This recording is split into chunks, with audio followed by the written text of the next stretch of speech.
Hello friends, maths master के online platform में आप सभी का स्वागत है मेरे दोस्त।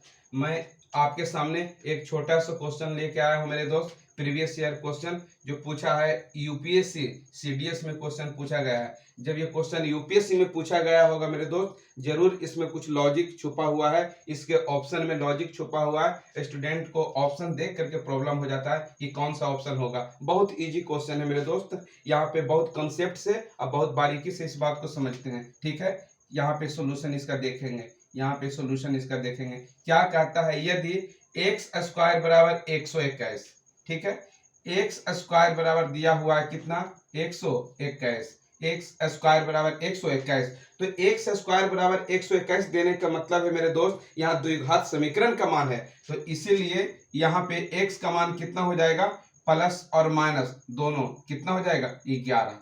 प्लस माइनस दोनों कितना हो जाएगा, 11। प्लस में भी 11 और माइनस में भी 11। हम कह सकते हैं यहाँ पे कि x बराबर क्या हो गया, एक बार प्लस 11 और x बराबर एक बार क्या हो गया, माइनस 11। ठीक है, यही बात है। एक्स स्क्वायर बराबर 121, तो x बराबर एक बार प्लस 11 और एक बार माइनस 11। क्यों?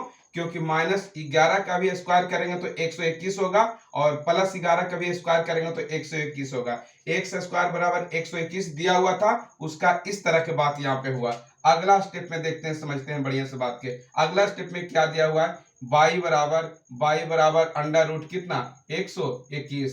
y बराबर अंडर रूट कितना, 121। तो यहाँ पे किसी तरह का कोई लॉजिक नहीं है मेरे दोस्त। सिंपल कह रहा है 121 का वर्गमूल निकालिए। तो y बराबर क्या हो जाएगा, 121 का वर्गमूल कितना, 11। सिंपल, यहाँ प्लस में ही रहेगा, ऋणात्मक यहाँ पे वर्गमूल नेगेटिव नहीं होगा। तो 121 का वर्गमूल कितना, 11। अब ये क्वेश्चन बन गया, समझना है बात को। यहाँ पे x बराबर यहाँ पे दिया है 11, यहाँ भी x बराबर प्लस में है 11। तो कह सकते हैं एक तरह से, अगर ये दोनों का कॉम्बिनेशन देखें तो क्या हो गया, x बराबर क्या हो गया, 22 हो गया। ये पहला कॉम्बिनेशन, x बराबर क्या हो गया, 22 हो गया। और दूसरा कॉम्बिनेशन मेरे देखते हैं दोस्त, तो x का मान है कितना, x का मान है -11 और यहाँ y का मान है कितना, 11। तो कह सकते हैं यहाँ पे, कह सकते हैं x लेस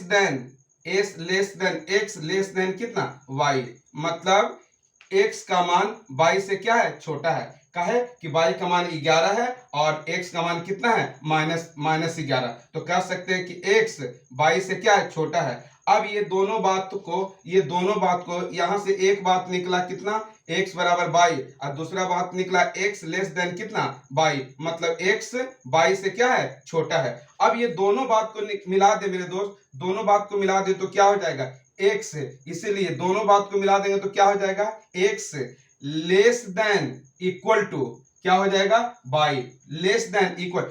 x का मान y से क्या है, x का मान y के बराबर है या y से क्या है, छोटा है। x का मान y के बराबर है या y से छोटा है। यही बात यहां से निकला, यही बात यहां से निकला। एक बार x y के क्या है, बराबर है और एक बार x है जो y से क्या है, छोटा है मेरे दोस्त। तो यही मेरा प्रश्न का राइट आंसर होगा। जो ऑप्शन में हमें देखना है कि कौन सा ऑप्शन में दिया गया है। तो ऑप्शन नंबर किस में, ऑप्शन नंबर डी इस प्रश्न का राइट आंसर होगा। ऑप्शन नंबर डी इस प्रश्न का राइट आंसर होगा। x less than equal to कितना, y। Option number D. अगर वीडियो अच्छे लगे मेरे दोस्त तो सब्सक्राइब कीजिए, लाइक कीजिए एंड शेयर कीजिए। Thank you.